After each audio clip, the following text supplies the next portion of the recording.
يا رب العالمين يا رحمن يا رحيم صل ربي وسلم على خير المرسلين.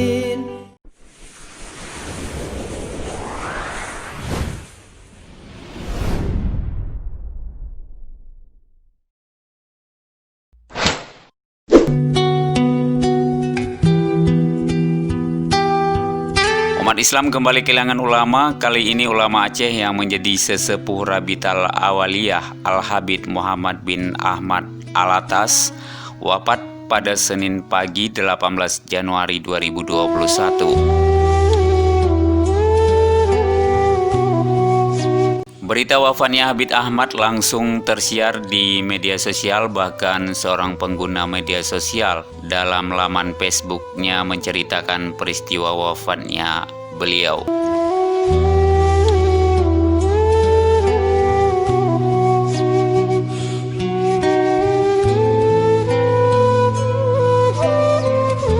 Habib Muhammad bin Ahmad bin Husain Al-Aktas, ulama yang soleh, ramah, dan dermawan, berpulang ke rahmatullah pada Senin dini hari 18 Januari 2021.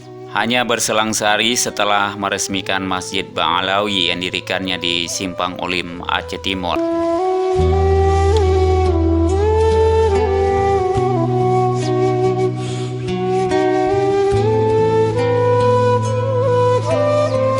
Beliau pernah berkata, Masjid Ba'alawi adalah cita-cita terakhir saya. Selepas itu saya pulang, kata beliau. Dan hanya berselang beberapa jam setelah cita-cita beliau terwujud, beliau pun menghembuskan napas terakhir.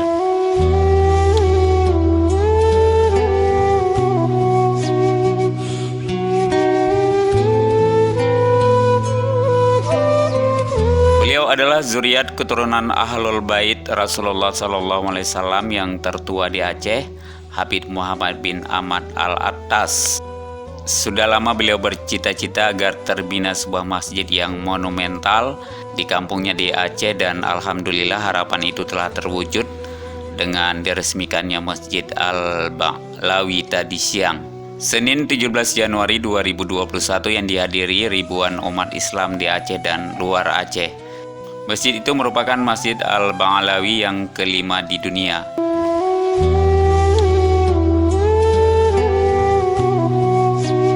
Mari kita doakan beliau ditempatkan di tempat yang sebaik-baiknya di sisi Allah Subhanahu wa Ta'ala. Amin.